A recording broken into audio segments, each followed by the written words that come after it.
एक गांव था। वहां के एक मोड़ पर दो रास्ते थे, जिसमें एक रास्ते पर कम लोगों का ही आना जाना हुआ करता था।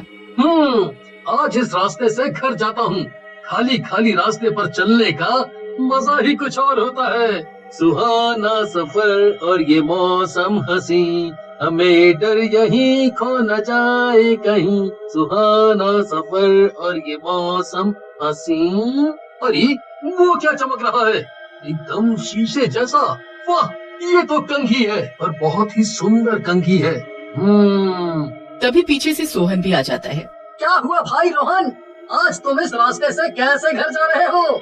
यहाँ से तो कोई नहीं जाता।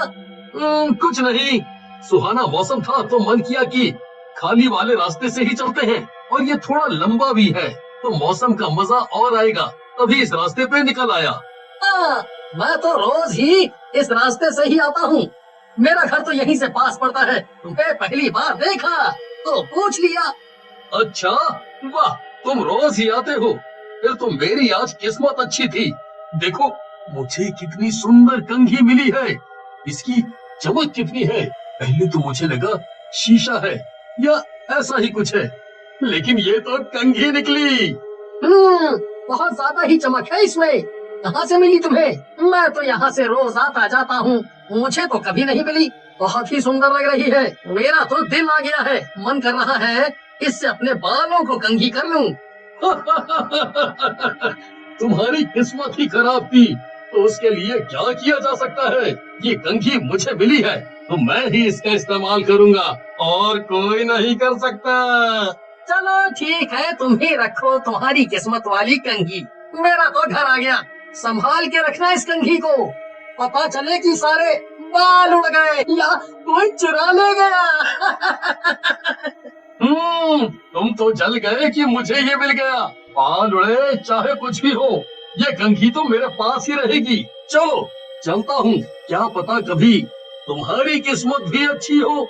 रोहन घर पहुंचकर वो कंघी अपनी बीवी, माँ और अपनी बहन को दिखाता है। माँ, यहाँ आओ ना। माँ, कहाँ हो आप दोनों? देखो ये कितनी सुंदर कंघी है। तुम लोग अपने बाल आज से इसी से संवारना। और बहन, तू कहाँ है? तू भी सुन, इधर आ। देखो मुझे कितनी प्यारी कंघी मिली है। तुम लोग इस कंघी से अपने बाल संवारना। बहुत ही सुंदर है ये। लगता है किसी राजा महाराजा के हाथों में पड़ी थी और अब किस राजा के पास आ गई है। इतना क्या शोर मचा रखा है तुमने? चिल्ला तो ऐसे रहे हो जैसे कुबेर का खजाना मिल गया हो। हाँ भाभी, आप ठीक बोल रही हैं। घर पर आते इतना ज्यादा शोर मचा दिया है। बोलिए भैया, क्या काम है आपको? ऐसा क्या लेकर आए हैं? ऐसी कोई गिरी हुई चीज उठा ली होगी और ऐसे चिल्ला रहे हैं जैसे कि खजाना लेकर आए हैं। दिखाओ मुझे भी क्या है। ये कंघी तो सच में बहुत सुंदर है। कहाँ से मिली तुम्हें? कितनी प्यारी है। लाओ मैं अपने बाल सबसे पहले कंघी कर लूं। भाभी, आप ऐसा करोगी? कंघी कितनी प्यारी है, पहले मुझे करने दीजिए। ठीक है, तुम सबसे छोटी हो तो तुम ही सबसे पहले इसका इस्तेमाल करो। उन तीनों ने एक एक करके अपने बाल उस भूतिया कंघी से संवार लिए और सोने चले गए। जब वो सुबह उठे तो उन्हें अपना सर बहुत हल्का हल्का लगा। चलो मैं अपना काम करूं, सुबह हो गई है। अरे मेरा सर इतना खाली खाली क्यों लग रहा है? वो जैसे ही अपने सर को छूती है, तेज तेज चिल्लाकर रोने लगती है। हे भगवान, ये क्या किया आपने? मेरे सुंदर और लंबे बाल कहाँ गए? उसके रोने की आवाज सुनकर रोहन और रोहन की बहन दोनों ही कमरे में आ जाते हैं। क्या हुआ भाभी, आप रो क्यों रही हैं? आप ठीक तो है ना? आप घूंघट लेकर क्यों रो रही हैं? तुम दोनों के साथ भी ऐसा हो गया? मुझे तो लगा सिर्फ मैं ही हूँ। आप हंस क्यों रही हैं? ऐसा क्या हुआ है जो हम तीनों को हुआ है? पहले रो रही थी, अब हंस पड़ी। क्या चल रहा है? आप दोनों एक दूसरे को तो देखो, आपको खुद ही पता चल जाएगा कि ऐसा क्या हुआ है। बीवी अपना घूंघट हटा देती है। उसको देखकर वो दोनों हंसने लगते हैं। ये क्या हाल बना लिया तुमने अपना? तुम टकली क्यों हो गई हो? अरे नहीं भैया, वही नहीं, हम दोनों भी टकले हो गए हैं। वो सामने आईने में तो देखिए। हे प्रभु, ये क्या हुआ मेरे साथ? हमारे सर पर से बाल कहाँ चले गए? मुझे तो लगता है वो कंघी कुछ गड़बड़ है। उससे हम तीनों ने कल रात में बाल झाड़े थे, सुबह हम तीनों के ही बाल गायब हो गए। तभी कंघी में से भूतिया आवाज आती है और उसमें से एक टकला भूत निकलकर उनके सामने आ जाता है। मैं एक कंघी ही नहीं, मैं तो एक आत्मा हूँ। तुम भूत बोल सकते हो मुझे। भूत बनकर मैंने इस कंघी पर कब्जा कर लिया है, और जो भी इस कंघी का इस्तेमाल करेगा उसके साथ ऐसा ही होगा। इसीलिए अब तुम लोग पूरे गांव को एक एक करके इस कंघी से बाल झाड़ने को कहोगे। तुम कैसे भूत हो जो लोगों के बाल काट रहे हो? लोग कंघी से बाल को ठीक करते हैं ना कि बाल खत्म करते हैं। अब तो मेरा कोई बॉयफ्रेंड भी नहीं बनेगा। भूतिया कंघी से तुम ऐसा क्यों कर रहे हो? तुम में किसका भूत है जिसको हमारे बाल लेकर खुशी मिल रही है? मेरी कहानी थोड़ा दुखदाई है। मेरे सिर पर एक भी बाल नहीं थे। मतलब मैं एक टकला आदमी था। एक दिन एक आदमी मुझे मिला। उसने मुझसे कहा कि अगर मैं ये कंघी खरीद लूं और रोज इसके कोनों पर तेल लगाकर अपने सिर पर फिरा दूं तो मेरे बाल आ जाएंगे। पर ऐसा कुछ नहीं हुआ। मैं टकला ही रह गया। क्या तुम्हारे बाल नहीं आए तो तुमने उसको क्यों नहीं मारा? बिना मतलब हमारे बाल क्यों हटा दिए? अरे मुझे पता चला कि वो आदमी फिर से शहर में बेचारे टकलों को कंघी बेच रहा है, तो मैं भी उसकी कंघी लेकर उसके पास जाने लगा कि मैं उसका पर्दाफाश कर दूंगा। पर रास्ते में मेरा एक्सीडेंट हो गया और मैं वहीं एक गड्ढे में जाकर गिर गया। गिरने से मेरे प्राण पखेरु उड़ गए। बारिश की वजह से वहां पर भूस्खलन हुआ तो मैं मिट्टी में दब गया और कंघी मेरे हाथों में रह गई जो तुमने उठा ली।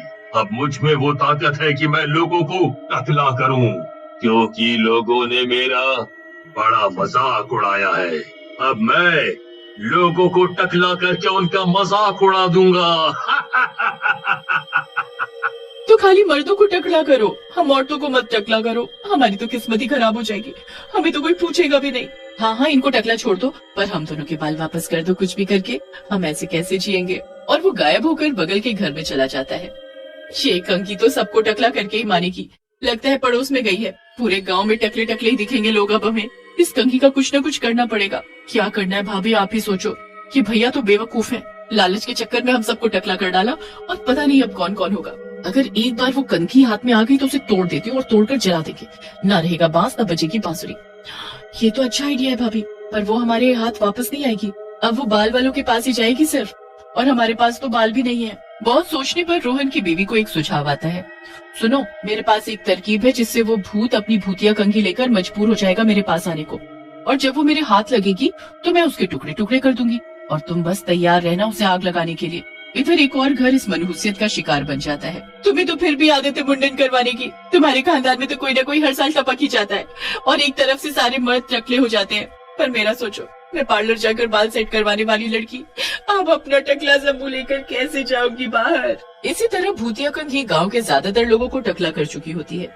ये रही नकली बालों की विक। अब मैं इसे लगाऊंगी और जाकर सुभाष के घर में घुस जाऊंगी तो उसे लगेगा कि मैं वहीं की औरत हूँ। वो लोग अभी गांव से बाहर गए हुए हैं और चाबी मुझे देकर गए हैं। वो मुझे पक्का टकला करने के लिए सुभाष के घर आएगी। फिर वो दोनों वैसा ही करती हैं। रोहन की बीवी शीशे के सामने बैठी हुई थी, तभी भूतिया कंघी उसके सामने आ जाती है। पकड़ लिया, अब तू गई। लोगों को टकला करने का बड़ा शौक है ना तुझे? अब मैं तुझे तोड़ देती हूँ। जैसे ही वो भूतिया कंघी को तोड़ती है उसमें तड़क करके आवाज आती है, नहीं, ऐसा मत करो। ले आइए आग लगाने का सामान, फूंक देते हैं इसको। बहुत परेशान किया है इसने। हाँ लीजिए भाभी, जला दीजिए इसको। और दोनों मिलकर टूटी हुई कंघी पर तेल डालकर उसको जला देती हैं, जिससे वो कंघी और वो भूत हमेशा के लिए खत्म हो जाता है।